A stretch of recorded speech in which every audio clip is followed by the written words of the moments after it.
kami kelompok 2 akan menjelaskan perkembangan matematika pada zaman Mesir. Perkembangan matematika di Mesir. Mesir merupakan salah satu daerah tersubur di Afrika dan salah satu negara tersubur juga di Mediterania atau iklim atau wilayah yang beriklim subtropis. Peradaban bangsa Mesir sangat bergantung pada kesuburan Sungai Nil. Bangsa Mesir telah menetap di lembah Nil karena melimpahnya air di sungai ini sehingga mereka bisa mengolah tanah dengan persediaan air itu sendiri. Dari peradaban di sekitar Sungai Nil ini, inilah salah satu cabang matematika itu lahir, yakni pengembangan ilmu geometri yang digunakan dalam mengukur pasang surutnya air sungai, yaitu bertujuan agar bangsa Mesir dapat meramalkan kapan air sungai itu akan meluap sehingga dapat menyebabkan banjir, dan bangsa Mesir dapat mengantisipasi hal tersebut. Nah, salah satu ilmuwan yang bernama Aristoteles menyatakan bahwa tempat kelahiran matematika adalah Mesir, sebab pada waktu itu Mesir digunakan sebagai tempat untuk mempelajari matematika oleh pemuka keagamaan atau orang-orang yang menyembah dewa. Raja Mesir pada waktu itu yang bernama Sesostris itu membagikan tanah kepada orang-orang Mesir yang sama dan berbentuk persegi panjang. Dari sinilah bangsa Mesir juga menggunakan ilmu geometri dalam membagi tanah kepada masyarakat Mesir. Nah, selanjutnya ada penemuan. Salah satu ilmuwan Yunani yaitu Eflaton mengatakan bahwa dewa Mesir yang bernama Tut telah menemukan banyak ilmu, diantaranya ilmu hitung, geometri, dan astronomi. Aristoteles, seorang ilmuwan Yunani terkemuka, juga menegaskan bahwa matematika itu lahir di Mesir, yaitu pada masa Firaun. Didasarkan pada penemuan naskah matematika di Mesir oleh para ilmuwan. Mereka mengatakan bahwa penemuan pertama naskah matematika yang dimiliki oleh orang Mesir kuno yaitu berupa papirus, yaitu sebuah alat tulis sederhana menyerupai kertas.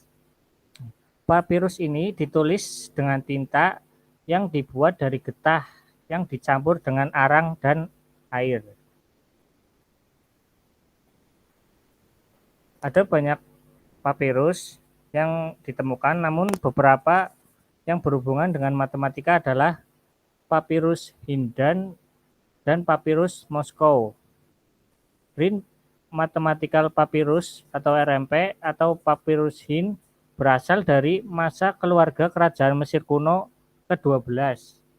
Dalam Papyrus Hind terdapat tulisan yang artinya adalah buku ini disalin pada tahun ke-33 bulan ke-4 pemerintahan Firaun A-User-Re. Disalin dari tulisan lama yang berasal dari zaman pemerintahan Firaun Ne-Ma-Et-Re yang menulis Mose.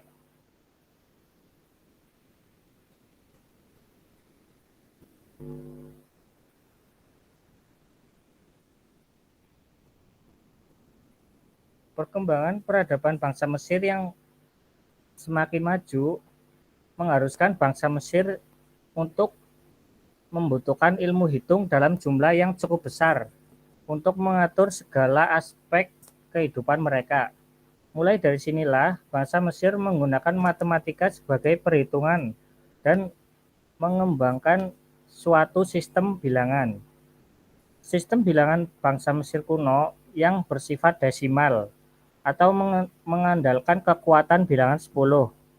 Kemudian Untuk menuliskan bilangan-bilangan kuno menggunakan sistem penulisan hieroglif. Selain mengembangkan sistem bilangan, bangsa Mesir kuno juga pertama kali menemukan ilmu geometri. Dan kemudian ditemukan kedua papirus, yaitu papirus Rin dan papirus Moskow yang mengandung perhitungan aritmetika dan geometri. Ada juga ilmu pada saat itu, yaitu ilmu perhitungan volume limas. Lalu ada perhitungan waktu bangsa Mesir. Pada sekitar tahun 1500 sebelum Masehi, orang-orang Mesir kuno menggunakan sistem bilangan berbasis 12 dan mereka mengembangkan sebuah sistem jam matahari berbentuk seperti huruf T yang diletakkan di atas tanah dan membagi waktu antara matahari terbit dan tenggelam ke dalam 12 bagian. Para ahli sejarah berpendapat orang-orang Mesir kuno menggunakan sistem bilangan berbasis 12 itu didasarkan akan jumlah siklus bulan dalam setahun, atau bisa juga didasarkan akan banyaknya jumlah sendi pada jari manusia, yaitu 3 sendi di setiap jari, tidak termasuk gigi jari. Jam matahari generasi berikutnya sudah sedikit banyak mempresentasikan apa yang sekarang kita sebut dengan jam. Sedangkan, suaranya kecil, Mas. Kenapa? Suaranya nggak jelas ya, Mas. Halo? Ya, suaranya, Mas. Suaranya Oke, pas, Mas, suaranya. sudah terdengar, Pak? Sudah, Mas. Nah, lanjut.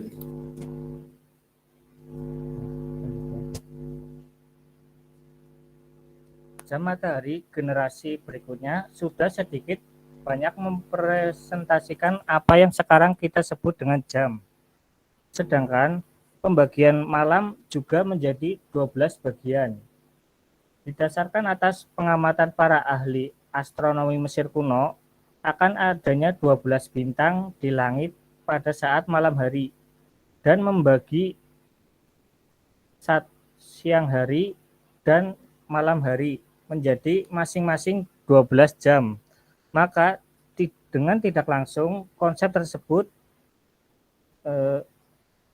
menerapkan konsep 24 jam yang kita kenal sekarang. Namun demikian panjang siang hari dan panjang malam hari pada waktu itu tidaklah sama, yaitu tergantung musimnya. Contoh, saat musim panas, siang hari lebih panjang dibandingkan malam. Selanjutnya itu ada ilmu perhitungan luas bangun datar. Pada tahun 2450 sebelum Masehi, orang-orang Mesir kuno telah memulai perhitungan tentang unsur-unsur segitiga. Pada saat itu, pengukuran hanya menggunakan tali yang direntangkan.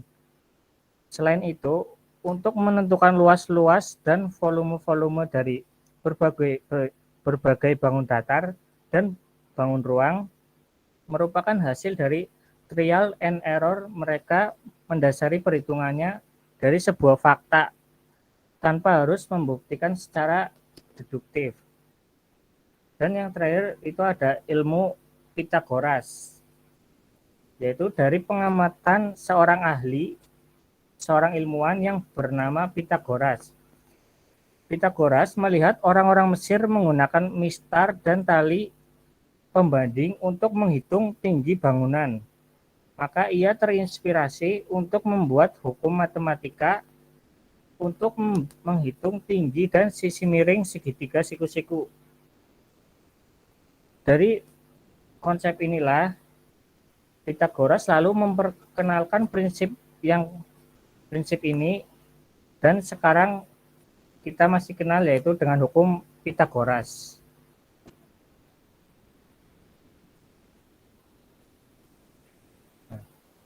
Selanjutnya itu ada peninggalan. Mesir itu diawali oleh perkembangan matematika, yaitu pada zaman Mesir kuno. Mesir kuno adalah suatu peradaban kuno di bagian timur Laut Afrika. Peradaban ini terpusat di sepanjang pertengahan hingga hilir Sungai Nil yang mencapai kejayaan pada sekitar abad kedua sebelum Masehi. Peradaban Mesir kuno berkembang selama kurang lebih 3,5 abad, diawali dengan unifikasi awal kelompok-kelompok yang ada di lembah Nil sekitar tahun 3150 sebelum Masehi. Bangsa Mesir kuno membangun piramida-piramida yang merupakan contoh paling kuat dari struktur matematika dengan menggunakan bentuk-bentuk segitiga, yaitu segitiga yang miring yang diatur di atas permukaan tanah yang berbentuk persegi. Sekian dari saya dan selanjutnya akan diteruskan oleh Mbak Windar. Monggo. Baik, selanjutnya sistem bilangan numerisasi Mesir. Bangsa Mesir kuno mengenal alat tulis sederhana menyerupai kertas yang disebut papirus. Tulisan pada zaman Mesir ini ditulis dari kata papu, yaitu semacam tanaman. Sistem bilangan Mesir kuno bersifat additif, di mana suatu bilangan merupakan hasil penjumlahan nilai-nilai lambang-lambang. Mereka membuat tulisan berbentuk gambar-gambar dengan menggunakan sejenis pena dengan tinta hitam atau merah. Tulisan matematika Mesir yang paling panjang adalah lembaran Rit, atau kadang-kadang disebut juga dengan lembaran Ahmes. Berdasarkan penulisannya, diperkirakan berasal dari tahun 1650 sebelum Masehi. Tetapi, mungkin lembaran itu adalah salinan dari dokumen yang lebih tua dari Kerajaan Tengah, yaitu dari tahun 2000 sampai 1800 sebelum Masehi. Selain memberikan rumus-rumus luas dan cara-cara perkalian, pembagian, dan pengerjaan pecahan, lembaran itu juga menjadi bukti bagi pengetahuan matematika lainnya, termasuk bilangan komposit dan prima, rata-rata aritmatika, geometri, dan harmonika, serta pemahaman sederhana saringan. Eratosthenes dari teori bilangan sempurna, yaitu bilangan 6. Lembaran itu juga berisi cara menyelesaikan persamaan linier orde 1, juga barisan aritmatika dan geometri. Sistem bilangan bangsa Mesir kuno dibagi menjadi dua, yakni hieroglif dan hieratik. Yang pertama, sistem penulisan angka hieroglif. Orang Mesir memiliki sistem penulisan yang didasarkan pada hieroglif dari sekitar 3000 sebelum Masehi. Hieroglif sendiri adalah gambar kecil yang mewakili angka-angka. Berikut adalah contohnya. Yang kedua, sistem penulisan angka hieratik. Selama Kerajaan Baru sekitar 1600 sebelum Masehi sampai 1000 sebelum Masehi, masalah matematis disebut pada papirus Anastasi I dan Wilbur papirus dari waktu Rames III mencatat pengukuran lahan.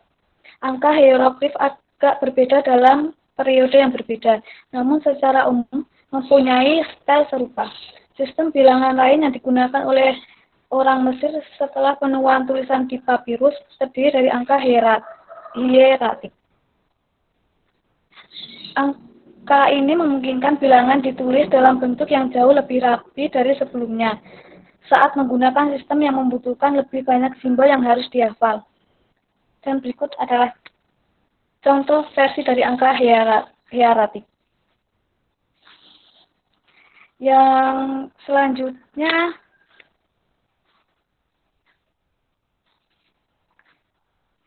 tokoh-tokoh penemu matematika di Mesir. Yang pertama, Thales pada tahun 624 sebelum Masehi sampai 546 sebelum Masehi. Di Mesir, Thales dikenal belajar tentang geometri. Sementara ketika melakukan perjalanan ke Babilonia, Thales lebih mendalami belajar astronomi. Karena kecerdasannya dan ilmu yang dimilikinya, Thales telah mampu mengukur tinggi piramida dengan prinsip kesebangunan. Sementara untuk bidang astronomi, Thales telah meramalkan waktu peredaran matahari. Yang kedua, Pythagoras. Pada tahun 682 sebelum Masehi sampai 493 sebelum Masehi.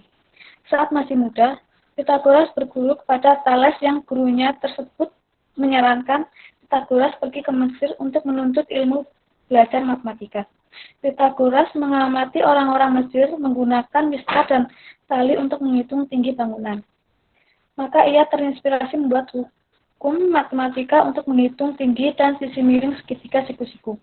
Dari kunjungannya ke Mesir tersebut, itulah selanjutnya Pythagoras memperkenalkan prinsip yang kita kenal sebagai hukum Pythagoras yang berguna bukan hanya untuk mengukur tinggi piramida atau obelisk, tetapi juga mengukur tinggi dan hampir semua yang ada di bumi, termasuk ketika memodifikasi dari hukum Pythagoras yang digunakan oleh Eratosthenes untuk mengukur lingkar bumi. Yang terakhir adalah Archimedes. 287 sebelum Masehi sampai 212 sebelum Masehi. Archimedes dari Sarakusa belajar di kota Alexandria, Mesir. Pada waktu itu, yang menjadi raja di Sarakusa adalah Hieron II, sahabat Archimedes. Dia mengaplikasikan prinsip fisika dan matematika. Dia juga menemukan perhitungan pi dalam menghitung luas lingkaran. Ia adalah ahli matematika terbesar sepanjang zaman kuno. Tiga karya Archimedes membahas geometri bidang datar, yaitu pengukuran lingkaran, kuadrat dari parabola dan spiral. Dari penjelasan di atas dapat ditarik kesimpulan bahwa matematika Mesir merujuk pada matematika yang ditulis di dalam bahasa Mesir. Sejak peradaban Helenistik, matematika Mesir melebur dengan matematika Yunani dan Babilonia yang membangkitkan matematika Helenistik. Pengajian matematika di Mesir berlanjut di bawah khilafah Islam sebagai bagian dari matematika Islam. Ketika bahasa Arab menjadi bahasa tertulis bagi kaum terpelajar Mesir. Bangsa Mesir kuno mengenal alat tulis sederhana menyerupai kertas yang disebut dengan papirus. Tulisan pada zaman Mesir ini ditulis dari kata tabu, yaitu semacam tanaman. Sistem bilangan Mesir kuno bersifat additif, di mana suatu bilangan merupakan hasil penjumlahan nilai-nilai lambang. Ada dua sistem bilangan bangsa Mesir, yaitu hieroglifik dan hieratik. Penemuan matematika Mesir kuno yaitu perhitungan volume 5, perhitungan waktu bangsa Mesir, perhitungan luas bangun datar, dan dasar segitiga Pythagoras. Tokoh-tokoh yang berkaitan dengan matematika Mesir antara lain Thales, Pythagoras, dan Archimedes. Sekian presentasi dari kami. Bila ada salah, mohon dimaafkan. Sekian, wassalamualaikum warahmatullahi wabarakatuh. Waalaikumsalam warahmatullahi wabarakatuh. Silakan teman-teman, ada hal yang mau ditanyakan tidak? Silahkan, boleh bertanya.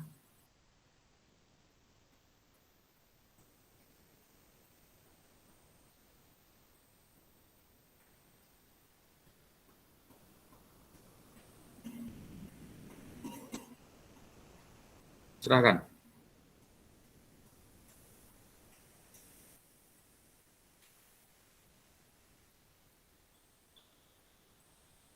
Silahkan.